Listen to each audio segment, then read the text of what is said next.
God Lovers, selamat datang kembali. Kita akan masuk ke sesi kedua. Kita akan membahas buku yang kedua, yaitu Dialog Kristen Islam, Saifuddin Ibrahim versus Insan Mokoginta. Pak Martin, silahkan. Ya, buku yang pertama sudah menarik dan saya percaya buku yang berikutnya akan lebih menarik lagi. Kita akan mendengarkan ulasan yang disampaikan Pak Saifuddin tentang bukunya yang kedua, yaitu Dialog Kristen Islam, Saifuddin Ibrahim dan Insan Mokoginta. Nah, buku ini juga banyak dibaca oleh orang-orang yang berbeda pemahamannya dengan Kristen. Lalu kemudian rupanya banyak orang jadi pindah menjadi percaya kepada Kristus lewat dialog ini. Nah, silakan Pak diulas bagaimana buku ini. Ini adalah buku ketiga yang saya tulis, sebuah pengalaman saya dengan Insan Mokoginta. Dialah yang menantang saya duluan untuk berdebat dengan dia. Debat pertama itu kita adakan di Sarinah, di lantai 7, dan di situ saya paparkan bahwa tidak ada nubuatan Nabi Muhammad di dalam Alkitab.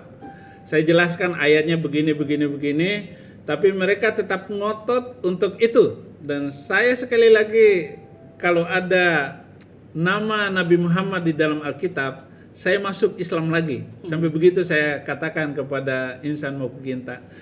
Lebih daripada itu, tujuan dari penulisan buku ini agar orang-orang Kristen mampu mempertahankan keimanannya dan mampu mempertanggungjawabkan imannya kepada orang lain.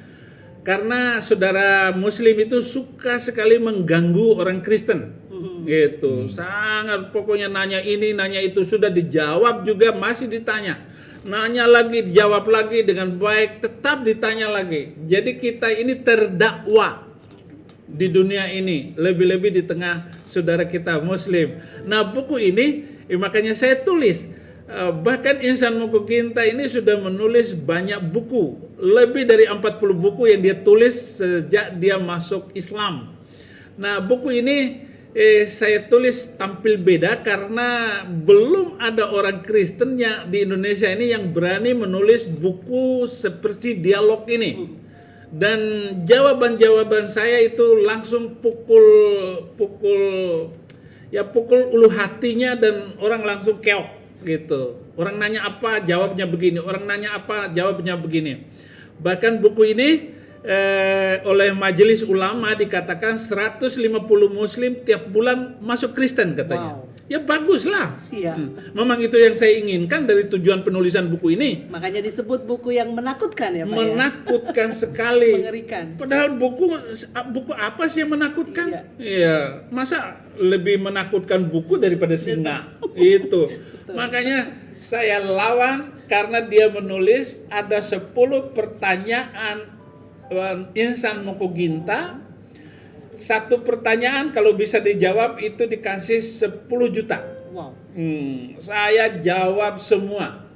Dapat nggak hadiahnya Pak? Mestinya Insan Mokoginta harus membayar jawaban saya itu. Dan jawabannya serius semua, benar semuanya.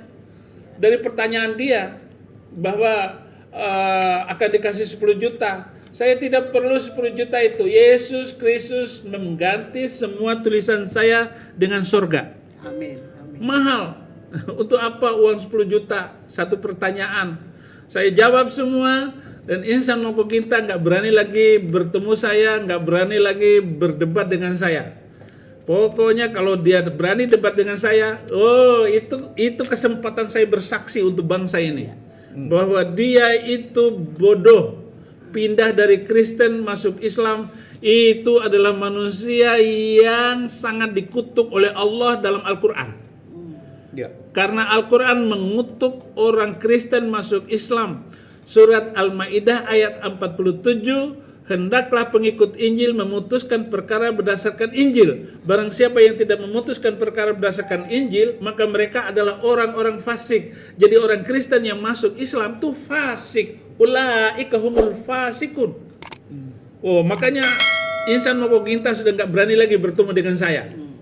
Ya, saya nggak tahu lagi mana lagi ustadz yang mau berdebat yang jujur, pakai Al-Quran, pakai hadis, pakai Alkitab. Saya ladenin dimanapun. Saya sudah memberikan seluruh hidup saya. Nah, Pak, menurut cerita Pak Insan Mokoginta beberapa kali berdialog dengan pendeta dan dia selalu memenangkan dialog itu. Kira-kira dialog yang seperti apa sih yang menjadi pertanyaannya Pak Insan Mokoginta sehingga ketika bertemu dengan Bapak bisa memberikan jawaban yang tepat kepada pertanyaannya? Dia waktu itu Nabi Muhammad dalam Alkitab, Yesus Kristus dalam Al-Quran. Jadi dia gocek kiri kanan seperti itu. Lo saya jawab sendiri. Tentang Trinitas itu sudah ada di dalam Al-Quran. Surat An-Nisa ayat 171. Yesus itu adalah utusan Allah, Yesus itu adalah kalimatullah, Yesus itu ruhullah. Ya benar. Itulah yang difahami di dalam Alkitab. Yang di dalam Injil itu Yesus adalah utusan Bapa, aku diutus Bapakku. Benar, dia adalah utusan Allah. Wa kalimatuhu, pada mulanya adalah firman, firman itu bersama-sama dengan Allah, dan firman itu adalah Allah. Yesus adalah ruhullah, roh Allah. Lukas 4 ayat 18. Firman Tuhan, roh Allah ada padaku. Jadi beda Yesus itu sendiri sebagai roh Allah dengan nabi lain, dengan siapapun. Kita ini adalah roh ciptaan Tuhan. Tapi Yesus adalah roh Allah, maka bisa menyembuhkan orang secepatnya. Jadi itulah debat yang dilakukan oleh Insan Mokoginta, yang diputar-putarnya itu saja. Dia berangkat dari teologi Islam, dia sembunyikan teologi Kristennya.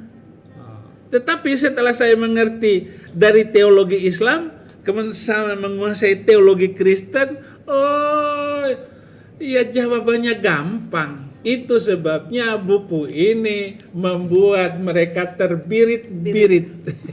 Nah, ada pertanyaan yang selalu diulang-ulang nih Pak. Ya. Dari pihak Islam mempertanyakan tentang beberapa hal.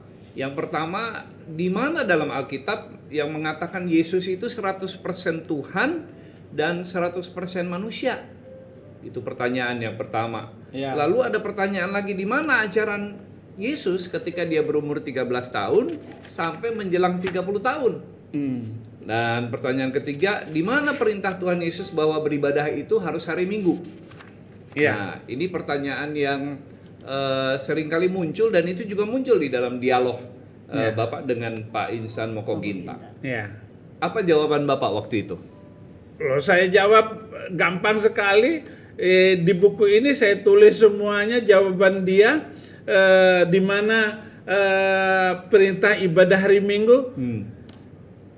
Kami tidak ibadah hari Sabtu, tetapi hari Sabat itu kenapa kami ibadah hari Minggu? Karena Yesus itu bangkitnya pada hari Minggu. Dia hidup pada hari Minggu itu.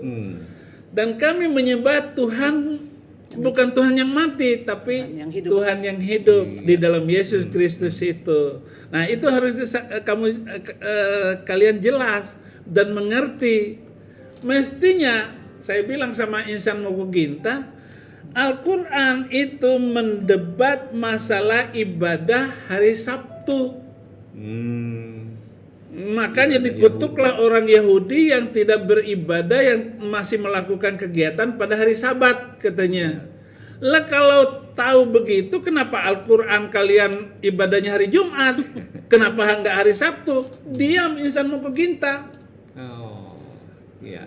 Saya kembalikan begitu saja, itu bahasa logika saja. Gitu. Pertanyaannya yang mengatakan bahwa di mana buktinya Yesus itu 100% Tuhan dan 100% manusia? Itu adalah jawaban dari mengerti keempat Injil. bahwa dia hidup sebagai manusia dan juga dia hidup sebagai Tuhan. Kenapa? Loh, dia bisa menghidupkan orang mati. Dia bisa menghidupkan orang mati. Dan dia bilang, akulah jalan, kebenaran, dan hidup. Tidak ada nabi lain yang ngomong seperti itu, yang mampu dan berani mengatakan, akulah jalan, kebenaran, dan hidup. Semua agama berbicara tentang kebangkitan. Tapi Yesus bilang, akulah kebangkitan dan hidup. Walaupun kamu mati, kamu hidup. Dan luar biasa kan, kata-kata seperti itu tidak saya temukan bacaan-bacaan itu dari nabi-nabi sebelumnya, hanya karena Yesus Kristus. Itu yang luar biasa yang saya lihat. Iya. Nah, ada pertanyaan yang sering dilontarkan bahwa mereka berkata bahwa Muhammad itu sudah dinubuatkan di dalam Alkitab. Dan mereka mengklaim bahwa nabi terakhir yang dimaksud akan muncul itu adalah Nabi Muhammad. Bagaimana Pak Saifuddin menjawab klaim seperti itu? Saya bilang bahwa tidak ada satu ayat pun dalam Alkitab yang meramalkan, yang menubuatkan tentang nabi dari Arab. Semua nabi itu harus dari Bani Israel. Kemudian kalau kita, ya dulu saya percaya itu, saya sesuai dengan pertanyaan itu Pak, saya lawan habis kok, gitu. Tetapi setelah saya mempelajari Alkitab, Mazmur 147 ayat 19 dan 20, ia memberitakan firman-Nya kepada Yakub, ketetapan dan ketetapannya, hukum-hukumnya kepada Israel. Ia tidak berbuat demikian kepada segala bangsa, dan hukum-hukumnya tidak mereka kenal. Haleluya. Jadi firman Tuhan, hukum-hukum itu hanya dipercayakan kepada nabi-nabi Bani Israel. Jadi dengan demikian rontok, jatuh dugaan seperti itu, sudah nggak ada lagi, sudah nggak benar lagi. Makanya insan Mogoginta nggak berani lagi berdebat dengan saya. Lagi, ya? Masalah apapun, ayo maju, kita jawab. Saya akan memberikan pertanggungjawaban iman untuk menjawab itu semua hambanya. Yang sering kali diserang adalah tentang orang Kristen yang punya Tuhan tiga. Ya. Itu bagaimana menjelaskan kepada insan Mogoginta yang menyerang Bapak waktu itu? Siapa bilang Tuhan tiga? Itu. Yesus bilang Allah itu Esa. Kenapa? Yang membawa ke Esa ke Allah itu Yesus itu sendiri sebagai firman-Nya. Bapak surgawi bilang kepada Musa, seperti engkau ini, aku akan menaruh firmanku dalam mulutnya. Makanya Yesus yang sudah mengatakan Allah yang Esa itu, dia mengatakan kepada orang pada waktu itu, langsung aku berkata kepadamu. Akhirnya firman itu langsung muncul dari Yesus Kristus.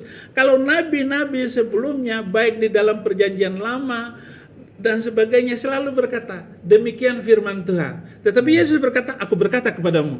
Jadi direct langsung. Kenapa? Karena Yesus itu adalah firman kalamullah wa ruhullah wa rasulullah. Di satu sisi dia adalah utusan Allah, dia adalah kalimat Allah. Maka Yesus kalau berdoa kepada orang, enggak pakai dalam nama Yesus sembuh, enggak. Sembuh itu. Mulutnya langsung yang mengatakan sembuh. Ibunya Petrus sakit panas, sembuh. Orang sakit ayam, sembuh. Enggak, Yesus enggak pernah mengatakan dalam nama Yesus sembuh, enggak. Atau dalam nama saya sembuh, enggak. Kenapa? Karena dia itu adalah kalimatullah, kalimat Allah, hukum Allah, firman Allah itu sendiri yang datang dan hidup di dalam Yesus Kristus. Itu. Sebagai manusianya, dia seperti itu. Kalau kita satu dengan Kristus, sama dengan Kristus, kita pun melakukan hal yang sama. Itu kata Tuhan. Nah, ada satu pertanyaan lagi yang menarik. Mereka berkata bahwa nabi-nabi sebelumnya itu kan diutus hanya kepada orang-orang Israel. Dan Yesus tentu hanya diutus kepada Bani Israel. Lalu kenapa Yesus disebut juru selamat dunia, Pak? Yesus itu bukan untuk Israel.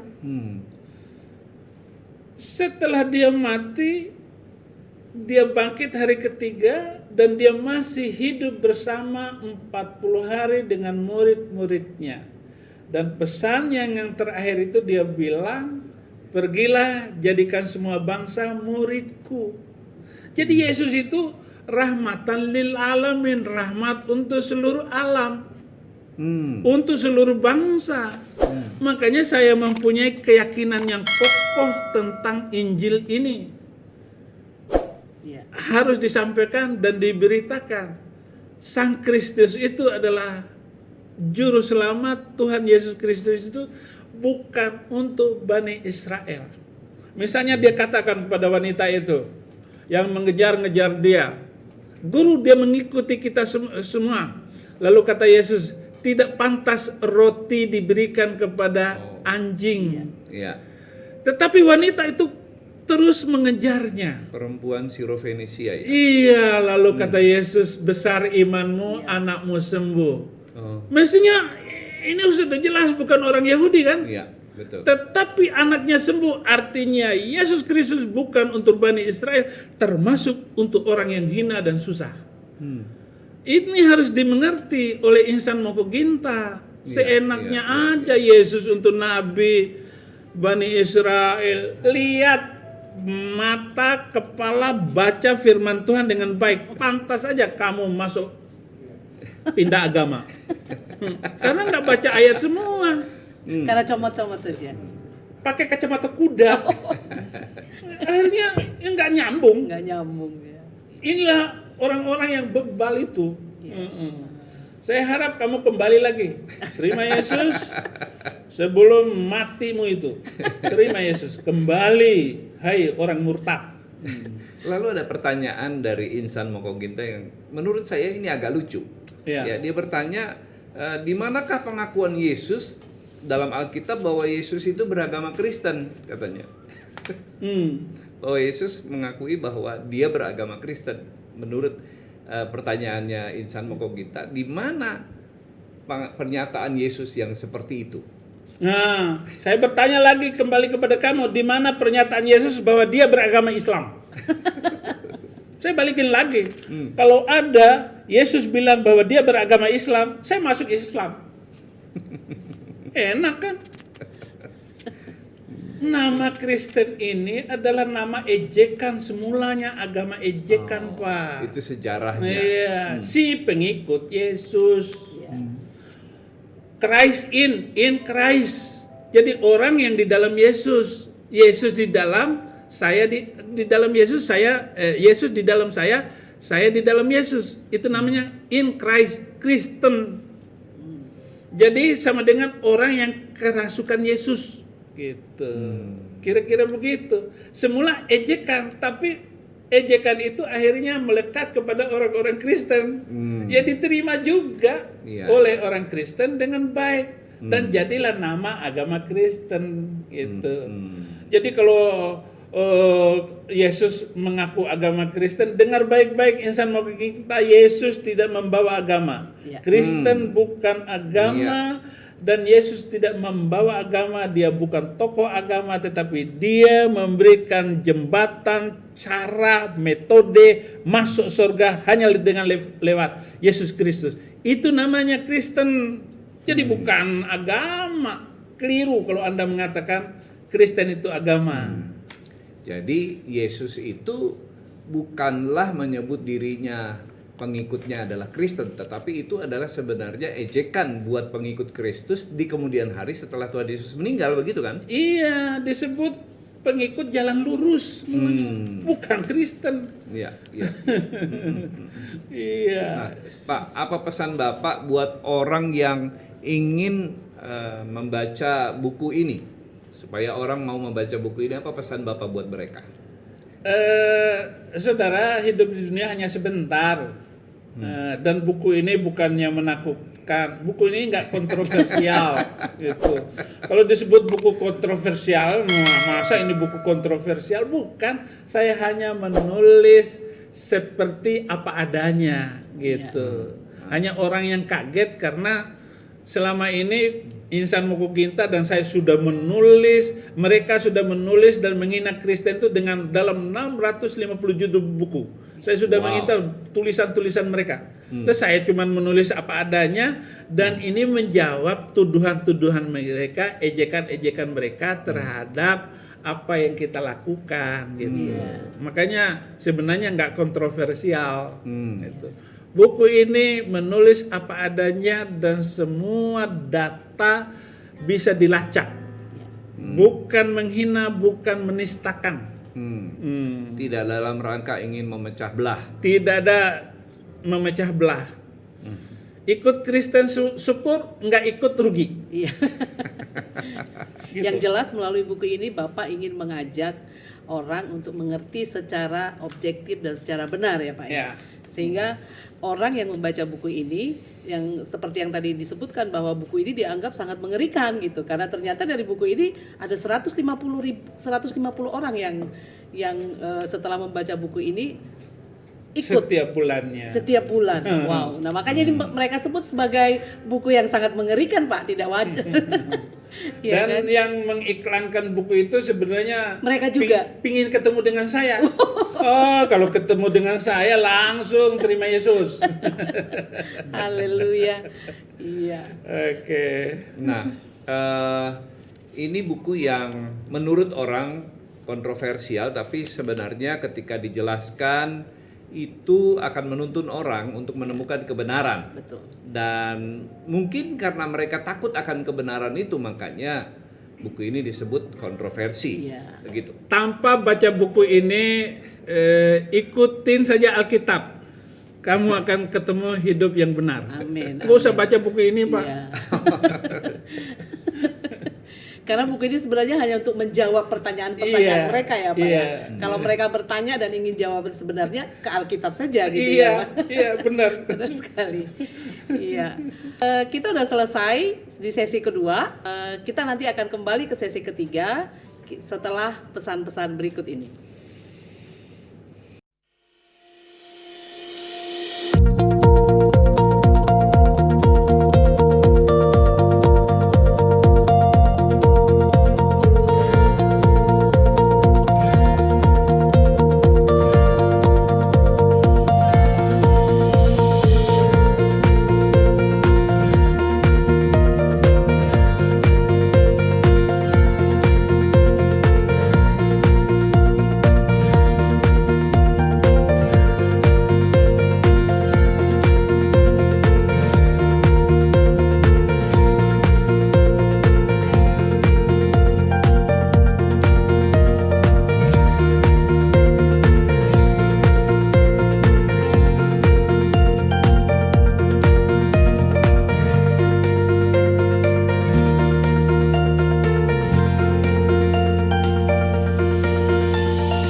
Yohanes 10 ayat 28, "A'taitul hayatal abadiyata wala tahlikuha abada wala ahadun yahtifu minni."